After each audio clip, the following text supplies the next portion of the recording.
ఇగో ఈ రకమైనటువంటి పరిస్థితులు మనం ఈ రాష్ట్రంలో చూస్తూ ఉన్నాం.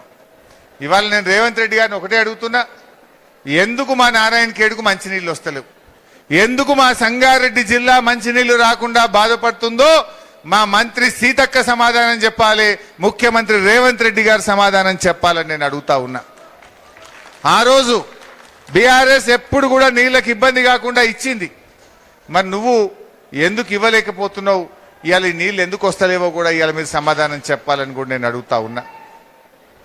రైతు బీమా వస్తుందా? ఇప్పుడు 6 నెలల రైతు బీమా బంద్ పెట్టిండ్రు. 6 నెలలకెళ్ళి రైతు బీమా బంద్ అయింది. మీ ఊర్లలో ఎవరైనా రైతు చనిపోతే 6 నెలలకెళ్ళి బీమా పైసలు కూడా బంద్ చేసిండ్రు. ఎల్ఐసికి పైసలు కట్టలే వీళ్ళు. ఒక మంచి పథకం, ఎవరైనా రైతు చనిపోతే ఆ కుటుంబానికి రైతు బంధు పథకం ఒక ధీమాగా ఉండే. 10 రోజుల లోపలనే 5 లక్షల రూపాయలు వచ్చి బ్యాంకులో పడతా ఉండే. ఇవాళ 6 నెలలకెళ్ళి ఆ పథకాన్ని కూడా ఆపేసినటువంటి పరిస్థితి ఉన్నది. ఇంకొక విషయం చెప్పాలి మీకు, ఎలక్షన్ల ముందేమో రేవంత్ రెడ్డి మీరు వడ్లు బండియండ్రి, ఎంత పంట కొంటా అన్నాడు.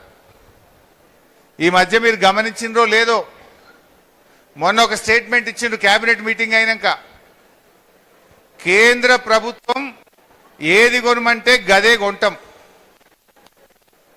ఎంత కొనమంటే గంతే కొంటాం అని చెప్పి చేతులు ఎత్తేసింది రాష్ట్ర ప్రభుత్వం. మన నారాయణఖేడ్లో జొన్నలు పండుతాయి. మా భూపాలన్న చెప్పంగానే నేను జొన్నల కొనుగోలు కేంద్రం పెట్టినాం, గింజ లేకుండా కొన్నాం. మక్కలు పండుతాయి, మనమే కొన్నాం. అదేవిధంగా శనగలు పండుతాయి, మొత్తం మనమే కొన్నాం. కందులు పండుతాయి, మొత్తం రాష్ట్ర ప్రభుత్వమే కొన్నది. వడ్లు పండితే ఎంత పండితే అంత కొన్నాం. ఇప్పుడు ఇవాళ ఈ కాంగ్రెస్ గవర్నమెంట్ ఏమంటుందంటే, ఇప్పుడు ఈ వానకాలం పంటకేలి కేంద్రం ఢిల్లీ ఓడి ఎంత కొనమంటే గంతే కొంటా, ఏ పంట కొనమంటే గా పంటనే కొంటా అంటుండు. మరి ఏం కావాలి మనం? ఒకసారి చూడండి ఆ వీడియో. మీరు ఈనాడు ఇందిరమ్మ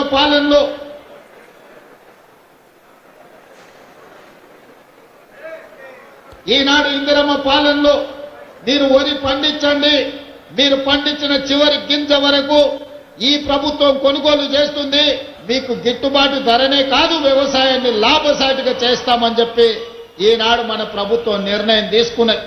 ఇకపై కేంద్రం ఏ ఏ పంట ఉత్పత్తులకు ఎంఎస్పి నిర్ణయించి కొనుగోలు చేస్తుందో ఆ పంటలను అంతే కోటాలో రాష్ట్ర ప్రభుత్వం తరఫున కొనుగోలు చేయాలని నిర్ణయం తీసుకున్నాం.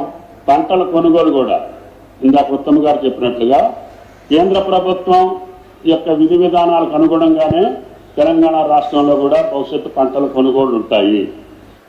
అంటే ఇక కేంద్రం కొనమన్నదే కొంట, ఎంత కొనమంటే గంతే కొంట. మరి నువ్వెందుకున్నావు? పీక నీకున్నావా? నువ్వెందుకున్నావు? కేసీఆర్ కొనలేదా? కేసీఆర్ ఢిల్లీ పేరు చెప్పి తప్పించుకున్నాడా? మరి నువ్వెందుకు చేతులు ఎత్తుతున్నావు? నువ్వెందుకు? ఈ రాష్ట్ర ప్రభుత్వం ఎందుకు? నీకు ముఖ్యమంత్రి కూర్చేందుకు? కొనాలనా వద్దా? ఇప్పుడు ఢిల్లీ వాళ్ళు మక్కలు కొనరు అంటే ఇప్పుడు ఈ వానకాలంలో ఎవరైనా మక్క పెడితే వాళ్ళ పరిస్థితి అంతే సంగతి. ఇక అడ్డికి భవిష్యత్ అమ్ముకోవాలి.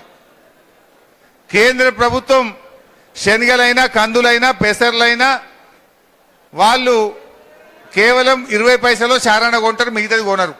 అంటే నువ్వు చారణ కొంటావు, మిగతాది బయట అమ్ముకోవాలనా? అంటే 10 క్వింటాల శనగలు వండి అనుకో, 2.5 క్వింటాలు కొంటారు, 7.5 క్వింటాలు బయట అమ్ముకోవాలి. 8 క్వింటాల కందులు వండినాయి అనుకో, గవర్నమెంట్ 2 క్వింటాలు కొంటది, 6 క్వింటాలు బయట అమ్ముకోవాలన్నట. ఇది కాంగ్రెస్ వాళ్ళు రేవంత్ రెడ్డి చెప్పే కథ. ఎలక్షన్ల ముందు ఏం చెప్పారు మనకు?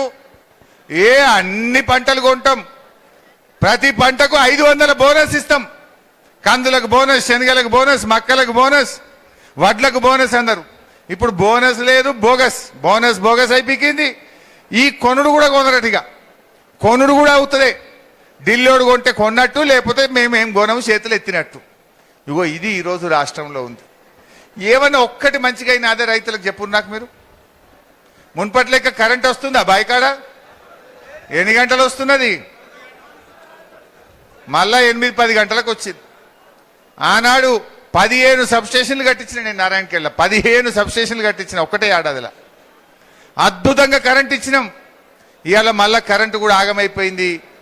10 గంటల కరెంటు కూడా రైతులకు సరిగా వస్తలేదు. కరెంట్